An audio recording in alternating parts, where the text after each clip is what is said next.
Hello everyone, कमागडियन, welcome to the world of story Raghav. फिर से मैं आप लोगों के सामने एक और नया रियल सुपरनैचुरल एक्सपीरियंस लेकर। आपने आज तक भी जितनी कहानी हमारे इस चैनल पर सुनी है, ये कहानी उससे बिल्कुल अलग होने वाली है, क्योंकि ये कहानी आपको ये सोचने पर मजबूर कर देगी कि कोई और डायमेंशन की जो शक्तियां हैं, कुछ ऐसी शक्तियां जिनके बारे में सिर्फ आपने किस्से कहानियों में सुना है, उनसे होने वाले नुकसान, उनसे होने वाले इवेंट्स के बारे में आपने शायद सिर्फ कहानियों में सुना है, लेकिन ये कहानियां किसी ना किसी की जिंदगी का असली हिस्सा रही हुई हैं। हमारी आज की स्टोरी के अंदर भी ऐसे ही कुछ वाकया हकीकत में घटित हुए हैं एक इंसान के साथ, जिसका नाम है राशिद। राशिद जी की उम्र आज 57 साल है, लेकिन आज से करीब 30 साल पहले राशिद के साथ हुई थी एक घटना।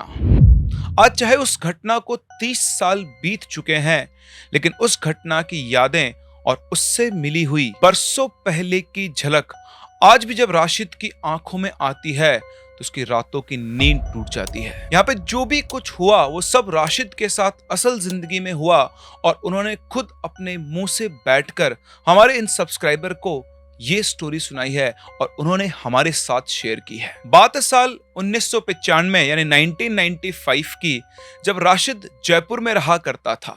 जहां वो रहता था उस एरिया का नाम था आमेर, और वहां पर उसके चाचा बुजुर्ग हमिक मकसूद की एक हवेली थी।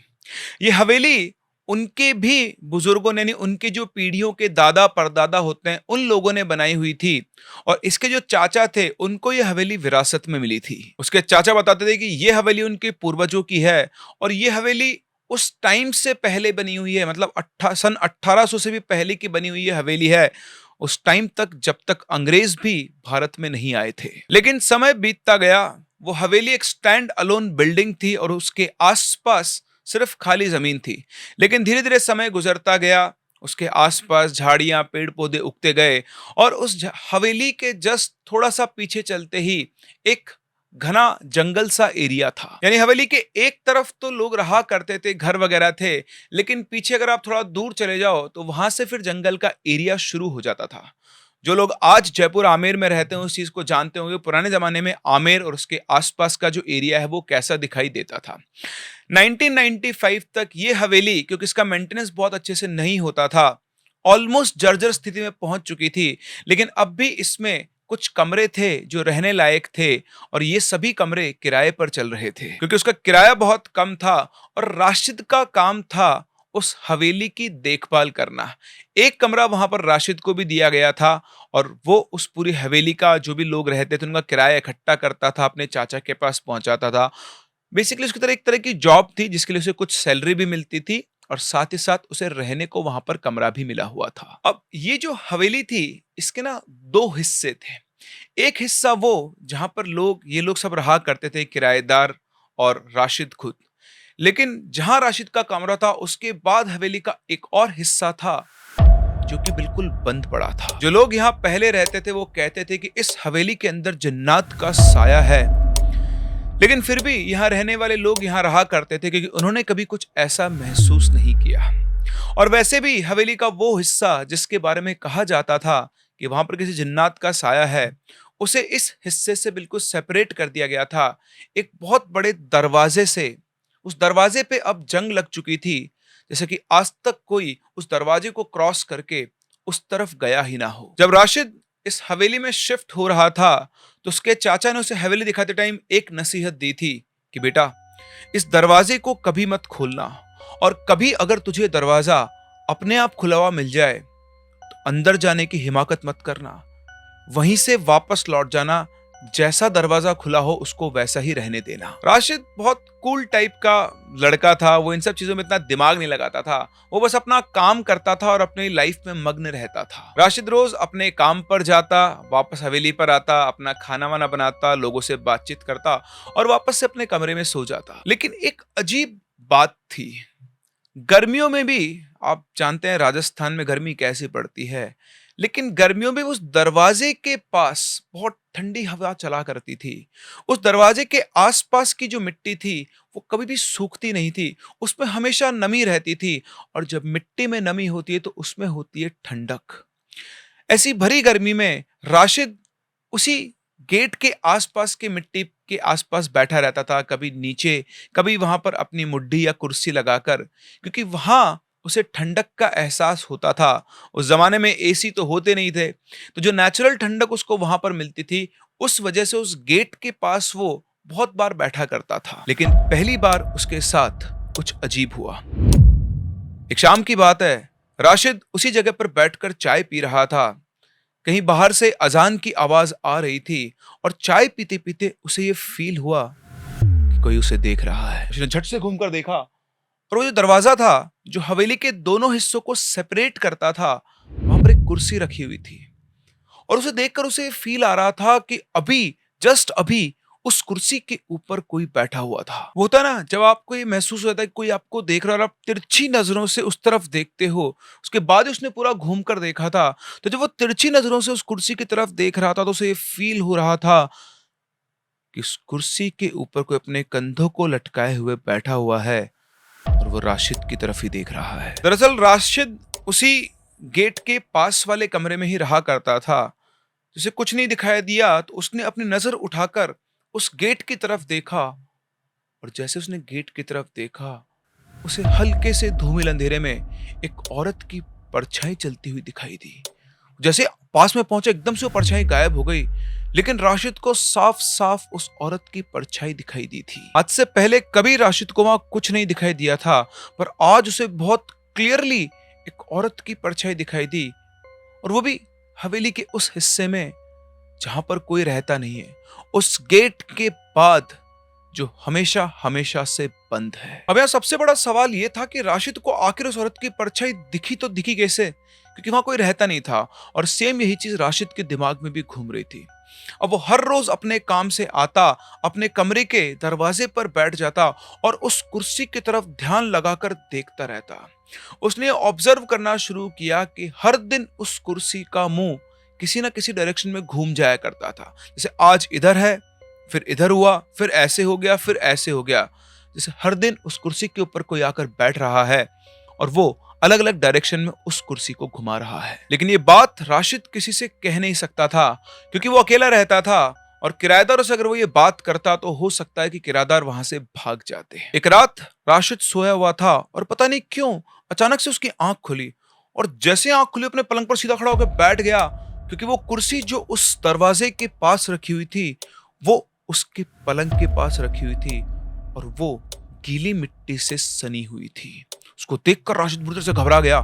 उसे लगा कि या तो कोई ना कोई उससे कोई भद्दा मजाक कर रहा है, या फिर कुर्सी अपने आप चलकर उसके कमरे में आ गई है। उसको देखकर वो हक्का बक्का रह गया, लेकिन वो किसी से कुछ भी नहीं कह सकता था, और वो कहता भी किससे, उसकी बात का यकीन कौन करेगा। उसने उस कुर्सी को वापस उस दरवाजे के पास रख दिया, और इसके बाद अगले दिन से वो अपने ऑफिस जाता, मतलब अपने काम पे जाता, वापस आता, और रात को वो कुर्सी उसके कमरे में अलग अलग जगह पर उसे मिलती। हर रात वो कुर्सी उसे उसके कमरे में किसी और जगह पर मिलती, और हर बार उस कुर्सी के नीचे की जमीन जो थी वो थोड़ी सी गीली रहती, उसमें नमी रहती, जैसे कोई उस पर पानी डालकर गया हो। राशिद अब धीरे धीरे इस चीज का यूज टू हो चुका था, जैसे उसे कोई फर्क ही नहीं पड़ता था कि वो कुर्सी कहाँ कहाँ घूम रही है। लेकिन एक रात जब राशिद गहरी नींद में था तो उसे एक औरत की आवाज सुनाई दी। वक्त आ गया है राशिद। राशिद एकदम से उठा, बिल्कुल पसीने पसीने था, क्योंकि जो आवाज उसे आई वो बहुत रियलिस्टिक थी। उसने चारों तरफ देखा, कमरे के अंदर कोई नहीं था। थोड़ी देर वो सेटल हुआ, उसे लगा कि शायद ज्यादा सोचने की वजह से उसे कोई सपना आया है और उस सपने में उसे ये आवाज सुनाई दी है। लेकिन हकीकत ये नहीं थी, हकीकत कुछ और थी। हकीकत क्या थी ये तो मैं आपको बताऊंगा, लेकिन उससे पहले अगर आपके पास भी कोई रियल सुपरनेचुरल एक्सपीरियंस है या फिर कोई इंटरेस्टिंग स्टोरी है तो आप हमारे साथ हमारी इन दी गई आईडीज पर या फिर हमारे इस व्हाट्सएप नंबर पर शेयर कर सकते हैं। खैर, अगली सुबह राशिद उठा। उसने रात को जो आवाज सुनी थी वो अभी भी उसे परेशान कर रही थी, और अब उसे ये क्लियर हो गया था कि इस घर के अंदर कहीं ना कहीं कोई राज दफन है, और अब उसका मन उस राज को ढूंढने में लग गया। उसने उसी हवेली में रखी, एक दूसरे कमरे में रखी एक अलमारी जो कई सालों से बंद थी, उस अलमारी को टटोलना शुरू किया, और उस अलमारी में उसे मिली एक लाल रंग की छोटी सी किताब जो कि उर्दू में लिखी हुई थी। उस किताब पर उसके चाचा मकसूद का नाम लिखा हुआ था, और उस डायरी को खोलकर उसने उस डायरी को पढ़ना शुरू किया। और जैसे जैसे वो डायरी के पन्ने पलटता गया, पढ़ता गया, उसे उस सैकड़ों साल पुराने दरवाजे के बारे में पता चलना शुरू हुआ। उस डायरी में लिखा हुआ था कि दरवाजा एक राह है उन रूहों के लिए जो इंतजार में हैं कि कब कोई बिना किसी दबाव के अपनी मर्जी से इस दरवाजे को खोलेगा और वो रूहें आजाद होंगी। उस डायरी में यह भी लिखा था कि इस दरवाजे को कोई जोर जबरदस्ती से नहीं खोल सकता है। ये दरवाजा सिर्फ तब खुलेगा जब कोई अंदर से पुकारता है और बाहर से कोई तन्हा टूटा हुआ दिल उसकी पुकार का जवाब देता है। उस डायरी में ये सब पढ़ने के बाद राशिद के पैरों तले जमीन खिसक गई कि क्या वाकई में दरवाजा किसी दूसरे डायमेंशन से कनेक्ट करता है या फिर ये जो बातें लिखी हुई है ये सिर्फ एक अंधविश्वास है। राशिद को कुछ भी समझ में नहीं आ रहा था और वो जितना इसको समझने की कोशिश कर रहा था वो उतना ही इसके अंदर उलझता जा रहा था। बहुत सोचने समझने के बाद राशिद अब सच्चाई की तह तक पहुंचना चाहता था, लेकिन शायद राशिद को पता नहीं था कि अब उसके साथ जो होने वाला है उसने अपनी जिंदगी में भी कभी उसके बारे में नहीं सोचा होगा। अब सुबह जब राशिद वापस से उठा तो उसे अपने कमरे की दीवारों पर लकीरों के निशान दिखाई दिए, जैसे किसी ने किसी नुकीली चीज से या फिर अपने नाखूनों से दीवार पर लकीरें खींचती हो। उसको देखा कि ये कैसी लकीरें आई है। अब दिन ब दिन वो लकीरें बढ़ती जा रही थी। पहले दिन लकीरें बहुत हल्की और छोटी सी थी, लेकिन अगले दिन वो लकीरें और बढ़ती गई और हर दिन लकीरों की जो लेंथ थी वो बढ़ती जा रही थी। राशिद सच जानने की कोशिश कर रहा था, बट सब कुछ उसकी समझ से बाहर था। दूसरी और चीज जो राशिद के साथ हो रही थी वो ये थी कि गर्मी के दिनों में जब बारिश का कोई सीन ही नहीं था, जब वो रात को सोता था तो उसकी छत पर से बूंद बूंद करके पानी टपकता था। उस पुरानी हवेली में ना तो कोई पाइप थे ऊपर और ना ही जिस कमरे में वो रहता था उसके ऊपर कोई कमरा था, लेकिन फिर भी जब रोज पानी टपकता था तो वो एक मिस्त्री को पकड़ के लेकर आया। उसने बताया, देखा, लेकिन उसे कहीं से भी ऐसी चीज दिखाई नहीं दी जहां से उस छत से पानी टपकता हो। जब कोई सोल्यूशन नहीं मिला तो वो दूसरे कमरे के अंदर शिफ्ट हो गया और दूसरे कमरे के अंदर शिफ्ट होते ही उसे रात को अजीब अजीब से सपने आने लगे। उसे सपना आता कि एक औरत जिसका चेहरा धुंधला है, बाल घुंघराले हैं, लेकिन उसकी आंखें बिल्कुल क्लियरली उसको दिखाई देती थी, जैसे वो किसी लाश जो कब्र में पड़ी हो उसकी आंखों के अंदर झांक रहा हो। लेकिन इन बातों को राशिद कभी भी सीरियस लिया नहीं करता था, शायद जितना सीरियस उसे लेना चाहिए था। और आखिरकार राशिद के साथ कुछ ऐसा होता है जिस पर यकीन करना मुश्किल है। रात को करीबन 3 बजे के आसपास राशिद गहरी नींद में था, तभी उसके अचानक से आंख खुलती है।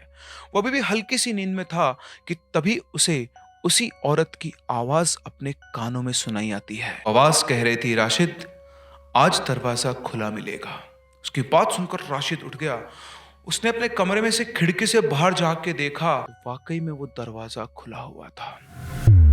अब इमेजिन करें आप एक ऐसी हवेली में रहते हैं इसके दरवाजे के बारे में आपको पता है कि दरवाजा अपने आप खुलता है। वो दरवाजे को खुला हुआ देखते राशिद दिमाग ने काम करना शुरू किया। उसके दिमाग के अंदर क्वेश्चन घूमने लगे कि दरवाजा अपने आप खुल गया है, इसका मतलब उस डायरी के अंदर जो बातें लिखी हुई थी वो सच थी। क्या वाकई में किसी ने आकर उधर से आने वाली आवाजों का जवाब दे दिया है और उसकी वजह से दरवाजा खुल गया है और अब उन रूहों की राह खुल गई है और वो इस हवेली के अंदर आजाद घूम सकती है। अगर ऐसा हुआ तो क्या होगा? राशिद ने घबराते हुए टॉर्च उठाए, अपने कमरे का दरवाजा खोला और वो उस दरवाजे के सामने जाके खड़ा हो गया। उस दरवाजे के उस तरफ बिल्कुल अंधेरा था और जो दरवाजा अभी आधा खुला हुआ था वो पूरा खुल चुका था और कोई ऐसा अट्रैक्शन फोर्स था जो राशिद को अंदर अपनी तरफ खींच रहा था। कहने का मतलब यह है कि राशिद तो वहीं पर खड़ा हुआ था, लेकिन जैसे कोई राशिद की शरीर से एनर्जी खींच रहा हो। राशिद ने हिम्मत करके टॉर्च उधर की और दरवाजे को क्रॉस करके हवेली के उस तरफ चला गया। वो थोड़ा सा ही अंदर गया था कि तभी उसकी नजर पड़ी सामने पुरानी मिट्टी से लीपी हुई दीवारों से बने हुए कमरे की। उस कमरे के बीच में एक चटाई बिछी हुई थी और उस चटाई पर बैठी हुई थी एक बूढ़ी औरत जिसकी उम्र करीबन 100 वर्ष से भी ज्यादा रही होगी। उसने राशिद को देखते हुए कहा, तुम चाहो तो यहां से जा सकते हो, लेकिन फिर हर साल किसी एक को तुम्हें मेरी जगह लाना होगा, वरना मैं खुद आऊंगी और हमेशा हमेशा के लिए तुम्हारे साथ रहूंगी। अब यार जो कुछ भी चल रहा था और राशिद के पल्ले नहीं पड़ रहा था। एक तो वो कंफ्यूज था और दूसरा घबराया हुआ था कि हवेली के इस हिस्से में तो कोई रहता ही नहीं है, ये बूढ़ी औरत यहाँ पर क्या कर रही है। और जब उसे कुछ भी समझ में नहीं आया तो एकदम से वो बिल्कुल उसका ब्लैंक हो गया दिमाग। आंखें बंद हुई, बिल्कुल अंधेरा छाया उसकी आंखों के सामने। और जब दोबारा उसकी आंख खुली तब तक सुबह हो चुकी थी। जब उसकी आंख खुली तो उसने देखा कि वो उसी दरवाजे के पास बाहर लेटा हुआ है। वो दरवाजा बंद है। उसे लगा कि शायद रात को उसने कोई डरावना सपना देखा है और उसी वजह से नींदों में चलते हुए यहाँ पर आ गया है। उसने उठने की कोशिश की लेकिन उसके शरीर के अंदर बहुत ज्यादा कमजोरी थी। जैसे तैसे करके वो उठा, उसने अपने हाथ साफ किए और हाथ साफ करते जैसे उसकी नजर अपनी हथेली पर पड़ी तो बुरी तरह से घबरा गया, क्योंकि उसकी हथेली के ऊपर कुछ निशान बने हुए थे। उसकी हथेली पर 5 लकीरें छपी हुई थी, जैसे किसी ने उसकी हथेली को अपने हाथ से पकड़कर बहुत तेज से दबाया हो।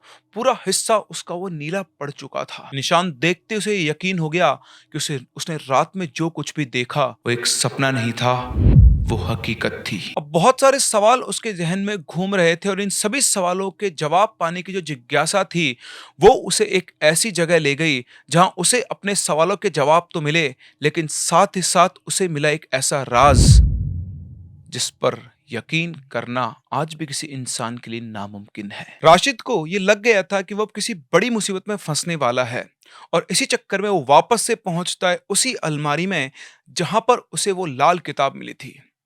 उस अलमारी को खोलकर वो उसमें सामान, बुक्स को सबको हटाकर इधर ढूंढना शुरू करता है। हर एक किताब को उठाकर उसके पन्ने पलटता है और तभी उसे नीचे कोने में दबी हुई मिलती है एक और किताब। एक किताब जो कागज के पन्नों से नहीं बनी हुई थी। उस किताब के पन्ने बिल्कुल अलग थे, जैसे वो चमड़े से बने हुए किसी जानवर की खाल से उसके पन्ने बनाए हुए थे और उन पन्नों के ऊपर बनी हुई थी अजीब अजीब सी आकृतियां, जैसे दानवी चित्र, राक्षसों के चित्र, जिन्नों के चित्र उस किताब के पन्नों पर बने हुए थे। और हर चित्र के नीचे उर्दू में कुछ लिखा हुआ था, जिन्हें पढ़कर उसे साफ साफ नजर आ रहा था कि ये किसी तरह के मंत्र या फिर आयतें थी। पहली बार में तो राशिद को लगा था कि उर्दू है, लेकिन प्योर उर्दू में सब कुछ लिखा हुआ नहीं था। टूटा फूटा उसको समझ में आ रहा था, लेकिन क्लियरली उसको क्या लिखा हुआ है सब समझ में नहीं आ रहा था। पन्ने पलटते पलटते वो एक ऐसे पन्ने पर पहुंचा जहां पर एक चित्र बना हुआ था। उस चित्र में एक मौलवी साहब बैठे हुए थे और उस चित्र को देखकर ऐसा लग रहा था जैसे वो मौलवी राशिद को अपनी तरफ बुलाने का इशारा कर रहा हो। उस चित्र को देखकर पता नहीं क्या एकदम से राशिद के अंदर हुआ कि उसने वो किताब उठाई, उसको बंद किया और सीधा वो हवेली से भागता हुआ बाहर निकला। अब जैसे वो भागता हुआ बाहर निकला तो बाकी लोग भी हवेली के बाहर ही खड़े हुए थे जो उस हवेली के अंदर रहते थे। उन्होंने उसे रोकने की कोशिश की, लेकिन बिना पीछे मुड़े वो सीधा उसने भागना शुरू कर दिया। हवेली से सीधा बाहर निकलकर वो घूमकर हवेली के पीछे पहुंचा और पीछे जाकर वो एक जगह पर रुक गया। हवेली के पीछे का पूरा हिस्सा मैंने आपको बताया था झाड़ियों और उनसे कवर हो चुका था, ऑलमोस्ट एक जंगल में कन्वर्ट हो चुका था। लेकिन एक पगडंडी सा रास्ता था जो उस जंगल के अंदर जा रहा था। उस पूरे रास्ते को झाड़ियों ने कवर कर लिया था, लेकिन उस पगडंडी को देखकर लग रहा था कि ये रास्ता कहीं ना कहीं जाता है। वहां जाकर राशिद खड़ा हो गया और फिर से उसने उस किताब के उस पन्ने में देखा, ये रास्ता हूबहू वैसा ही उस चित्र में भी बना हुआ था, बस यहाँ जंगल था और वहां सिर्फ पगडंडी। ये देख उससे रहा नहीं गया और बिना संकोच के न जाने क्यों वो उन पेड़ों को हटाकर उस पगडंडी से जंगल के अंदर घुस गया। करीबन आधा पौन घंटा चलने के बाद उसकी नजर पड़ी एक मस्जिद पर। एक मस्जिद जो बिल्कुल टूटी फूटी हालत में थी, जिसे देखकर लग रहा था कि कई सालों पहले से मस्जिद बंद पड़ी हुई है, जिसको चारों तरफ से पेड़ पौधों ने कवर कर लिया था। उसने फिर से उस चित्र को देखा और उस चित्र के अंदर सेम ऐसी ही मस्जिद बनी हुई थी। दूर दूर तक इंसानों का नामो निशान तक नहीं था, लेकिन पता नहीं ऐसी कौन सी ताकत थी जो राशिद को उस मस्जिद की तरफ खींच रही थी। वो चलता गया और थोड़ी देर में जाकर वो मस्जिद के सामने खड़ा हो गया और जैसे उसने मस्जिद के अंदर एंट्री ली, सामने उसे वही बूढ़ा मौलवी बैठा हुआ दिखाई दिया जो इशारे से उसे अपनी तरफ बुला रहा था। उसने राशिद की तरफ इशारा ऐसे किया जैसे वो कह रहा हो कि आ जाओ अंदर, डरने की कोई बात नहीं है। राशिद अपने जहन में इतने सारे सवाल लिए घबराता घबराता उस मौलवी के सामने जाकर खड़ा हुआ और जैसे वहां पे खड़ा हुआ उस मौलवी ने मुस्कुराकर उससे कहा, मैं कब से तुम्हारी राह देख रहा था। ठीक तुम्हारी तरह आज से कई सालों पहले तुम्हारे चाचा हकीम मकसूद यहाँ आए थे, बिल्कुल तुम्हारी ही तरह इन बातों से अनजान। बैठ जाओ बेटा, मैं तुम्हें बताता हूं कि तुम्हारे साथ क्या हो रहा है। उन्होंने बताया कि आज से कई सालों पहले, करीबन 100-200 साल पहले, तुम्हारे ही पूर्वज साकिर हुसैन जिन्होंने इस हवेली को बनवाया था, उनकी एक गलती ने इस हवेली को श्रापित कर दिया और उस श्राप की सजा उनकी पीढ़ियां आज तक भुगत रही है। इसी वजह से तुम भी आज यहां आए हो। उस मौलवी की मुंह से बात सुनकर राशिद बोलता है, श्राप? कैसा श्राप? आप किस गलती की बात कर रहे हैं? सब क्या हो रहा है? मुझे कुछ भी समझ में नहीं आ रहा है। उस मौलवी ने बताया कि तुम्हारे पूर्वज साकिर हुसैन जिन्होंने हवेली बनाई थी और इस हवेली में वो रहा करते थे अपने परिवार के साथ, बड़ी अय्याश किस्म के इंसान थे और उनके ऊपर अय्याशी सवार हो चुकी थी। एक दिन की बात, एक महिला जो उनके कमरे में साफ सफाई का काम कर रही थी कि तभी उनकी गंदी नजर उसके ऊपर पड़ी और उन्होंने जबरदस्ती उसके साथ गलत काम किया। जब उस औरत के साथ गलत हुआ तो उसने हवेली के उसी हिस्से में जहां पर वो दरवाजा है वहां पर अपनी जान दे दी और अपने प्राण त्यागने से पहले पहले उसने उन्हें श्राप दिया। उन्हें पता नहीं था कि वो स्त्री कोई आम स्त्री नहीं बल्कि एक तंत्र साधिका थी। उसने श्राप दिया कि आज के बाद तुम और तुम्हारी आने वाली पीढ़ियां कभी भी स्त्री सुख को भोग नहीं पाएंगी। मेरी मृत्यु के पश्चात मेरी देह के माध्यम से अनेकों आत्माएं इस हवेली के अंदर विचरण करेंगी और तुम में से किसी को भी सुखी नहीं रहने देगी। उस औरत की मौत के बाद साकिर हुसैन को अपनी गलती का एहसास हुआ और वो अब जब उसे पता लगा कि एक्चुअली जिसने ये श्राप दिया है वो कौन है, तो उसने कई मौलवी और विद्वानों को बुलाया और उनको बुलाकर उसने वो दरवाजा और हवेली का वो हिस्सा हमेशा हमेशा के लिए बंद कर दिया। इस घटना के करीबन 1 महीने के बाद साकिर हुसैन की भी मौत हो जाती है, बिल्कुल एक रहस्यमय तरीके से, किसी को पता ही नहीं चलता है। और उसके बाद एक एक करके इनके पूरे खानदान की जितने भी बच्चे थे उनकी पत्नियां एक एक करके मरने लगती हैं। इस खानदान के सारे मर्द धीरे धीरे पत्नी रहित हो गए थे, लेकिन अपने वंश को आगे चलाने के लिए बहुत सारी शादियां करते और कोई ना कोई एक इंसान ऐसा रह जाता जिसकी 1 या 2 औलाद होती और वो फिर से शादियां करता और उनसे बच्चे होते और इस तरह से धीरे धीरे उनका वंश बढ़ रहा था। लेकिन हर पीढ़ी में शादी के बाद इनकी जो औरतें थी उनकी मौत होना तय थी। राशिद ने कहा, तो इससे बचने का कोई उपाय नहीं है क्या? और क्या इसी वजह से मेरी पत्नी भी शादी के कुछ दिनों बाद ही मर गई थी?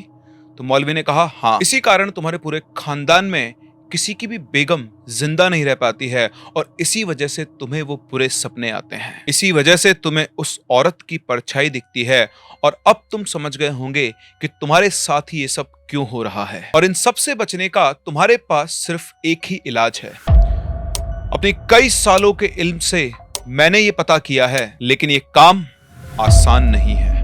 तुम्हें 2 ऐसे लोग ढूंढने होंगे जिन्हें ढूंढना बहुत ही मुश्किल है। तुम्हें ढूंढना है एक सिद्ध अघोरी और एक सूफी संत। तुम्हें इन दोनों को मनाना होगा एक साथ काम करने के लिए और ये दोनों साथ में मिलकर उन दोनों की आत्मा को आजादी दिलवाएंगे, क्योंकि शाकिर हुसैन की आत्मा आज भी वहीं बंद है उस औरत के कब्जे में, और जब तक उसने उसे वहां बांध रखा है तब तक ये खेल ऐसे ही चलता रहेगा। उन मौलवी के बताए अनुसार राशिद उनसे सारी जानकारी लेता है और उसके बाद वहां से लौटकर आता है और लौटकर आते ही वो अपनी खोज में लग जाता है। वो ढूंढना शुरू करता है एक सिद्ध अघोरी को और एक सूफी संत को। एक दिन भी वो चैन से नहीं बैठा, एक शहर से दूसरे शहर, एक गांव से दूसरे गांव, और 6 महीने की कड़ी मेहनत के बाद आखिर वो सफल हुआ।